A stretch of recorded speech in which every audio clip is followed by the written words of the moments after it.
প্রত্যেককে অনুরোধ করবো করতাল দিয়ে আমাদের এই উদ্বোধনী পর্বের যাত্রা শুরু হোক এই কামনা করে আমরা আমাদের সম্বোধনের প্রথম পর্ব শুরু করতে যাচ্ছি। করে উদ্বোধন করবেন প্রথমেই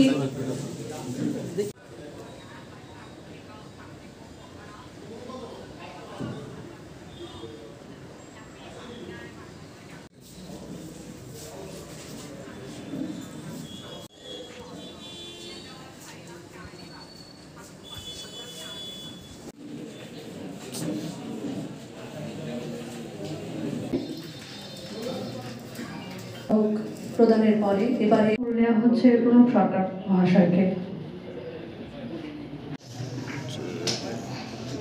রাজ্য সম্পাদক শ্রীযুক্ত সৌরজিৎ পাল মহাশয়কে এবারে অতিথিদের বরণ। অনেক বক্তব্য মানে অনেক যারা এই সাংবাদিক জগতের বিভিন্ন সময়ে সহযোগিতা করেন, এই সমাজটাকে পরিবর্তনের জন্য যারা কাজ করেন, এরকম মূল কাণ্ডারীরা এখানে বসে রয়েছেন, তো তাদের সামনে বক্তব্য রাখা এটা আমার কাছে একটা মানে অলৌকিক ব্যাপার। যাই হোক, তবুও যেহেতু দাঁড় করিয়ে দিয়েছে কিছু তো বলতেই হবে। দেখুন, আজকে এই মিডিয়া জগতে আমাদের কাছে সবচেয়ে এই যে দ্রুততার কাছে, কারণ আমাদের কাছে এখন মোবাইল ফোন, সবার হাতে হাতে মোবাইল ফোন, এবং এই যে সমাজ পরিবর্তনের কথা আমরা বারবার বলছি এবং বিকাশের কথা আমরা বলছি, ডেভেলপমেন্টের কথা বলছি, তো এখন এই যুগে দাঁড়িয়ে আমাদের কাছে অনেক কিছুর পরিবর্তন এবং সমাজ দিনকে দিন পরিবর্তন হচ্ছে, তার উদাহরণ প্রচুর এখানে রাখা যাবে, আমি সেই দিকে যাচ্ছি না। এবং বিকাশ, এই যে ডেভেলপমেন্টের কথা বলছি, এই ডেভেলপমেন্টও আমার পূর্ববর্তী বক্তা সানিতা যেটা বলছিলেন যে আমরা কোথা থেকে শুরু করেছিলাম, আজকে কোন জায়গায় আমরা গেছি, চর্চাটার ওনার মূল বিষয়বস্তুটা ছিল যে আমরা কোথায় ছিলাম, কিভাবে শুরুয়াত হয়েছিল এবং আজকে আমরা কোথায় হয়ে গেছি। অর্থাৎ এই যে বিকাশের মানে ডেভেলপমেন্ট যেটা, এটা খুব দ্রুততার সঙ্গে আমাদের কাছে চলে এসেছে বিভিন্ন টেকনোলজির মাধ্যমে।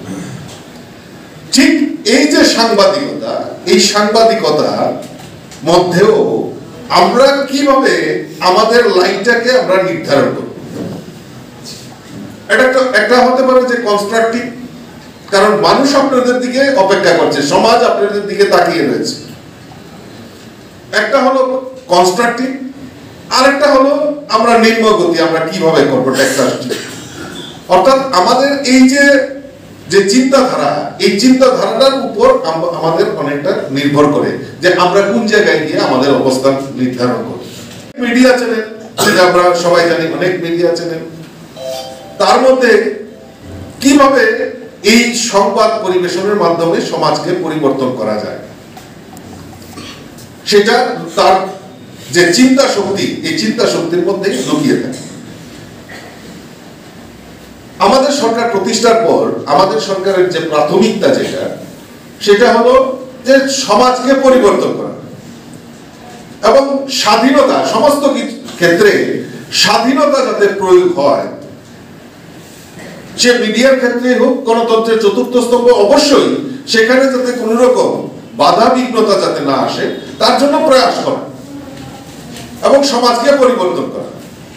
সরকার সমাজ পরিবর্তনের জন্য আহ্বান করেছেন, ডাক দিয়েছেন, কিন্তু সরকার কি একা পারবে? নিশ্চয়ই পারবে না। এই সমাজকে পরিবর্তনের জন্য সমাজের সমস্ত মানুষকে জাগ্রত করতে হবে, আর এই জাগ্রত করার কাজটা কে করবে? নিশ্চয়ই মিডিয়া। কাজেই এই মিডিয়ার যে গুরুত্ব, এই অপরিসীম যে গুরুত্ব, সেই গুরুত্বটাকে আমাদেরকে সবার বুঝতে হবে। তো সংবাদ পরিবেশনের ক্ষেত্রে এই যে কনস্ট্রাকটিভ যে রাস্তা, সেই রাস্তাকে অবলম্বন করা, কারণ আপনারা গণতন্ত্রের চতুর্থ স্তম্ভ এবং সরকারের প্রতিবিম্ব, সরকারের আয়না, সরকারের ভুল ত্রুটি দেখিয়ে দেওয়া, এটা আপনাদের একটা কাজের মধ্যে মানে ডিউটির মধ্যে পড়ে এবং সমাজকেও সঠিক জায়গায় নিয়ে যাওয়ার কাজ কিন্তু আপনাদেরকে করতে হবে। তো সেই ক্ষেত্রে যে আমার মিডিয়া চ্যানেল আমরা কিভাবে সেটা প্রস্তুত করব, সমাজের কাছে রাখবো, এটা ফার্স্ট প্রায়োরিটি, গুরুত্ব দিয়ে সেটা প্রথমে আমাদেরকে দেখতে হবে।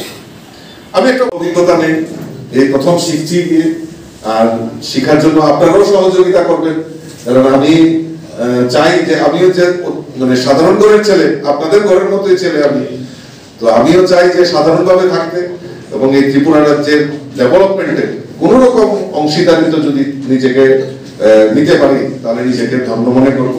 আমি আমার আলোচনা বেশি দীর্ঘায়িত করছি না, আর এটা ক্ষমা চেয়ে নিচ্ছি, কারণ আমাকে ইউনাইটেড এই যে সংগঠন তৈরি করা হয় কিসের জন্য, কারণ আমি যেটা বললাম যে আমাদেরকে এই প্রতিহত করার জন্য, এই সমাজ কিন্তু তৈরি নয়, সমাজকে কলুষিত করার একটা প্রয়াস চলছে। কিছুক্ষণ আগে সানিদা বলছিলেন যে আমরা কোনো কিছু মেনটেন করতে, ট্রাফিক রুল থেকে শুরু করে আমরা যত বাজে অভ্যাস সেটা আমাদের সমাজকে উপহার তুলে দেওয়ার জন্য একটা প্রয়াস করা হচ্ছে। তাকে কন্ডেম করতে হবে, তাকে প্রতিরোধ করতে হবে, আর প্রতিরোধ কারা করবে? সবাই মিলে, আমরা যারা এই সমাজে বসবাস করি, আমাদের এই কারণে এই সমাজটা আমার, এই রাজ্যটা আমার, সেটাকে সমৃদ্ধশালী করা, সেটাকে নাম্বার 1 এ পজিশনে নিয়ে যাওয়া, এটা নৈতিকতা আমাদের নিতে হবে। শুধু প্রফেশন না, প্রফেশনের ঊর্ধ্বে উঠেও আমাদের এই সমাজ, আমাদের এই পরিবেশ, আমাদের এই রাজ্যটাকে একত্রিত করতে হবে, সকলকে সুন্দরভাবে চলতে হবে, সেই দিশা নিয়ে আমাদের সকলের মিলে কাজ করতে হবে। তো আমি আমার আলোচনা দীর্ঘায়িত না করে সকলকে আবারও আন্তরিক অভিনন্দন এবং শুভেচ্ছা জানিয়ে কথা বলা শেষ করছি। নমস্কার, জয় হিন্দ।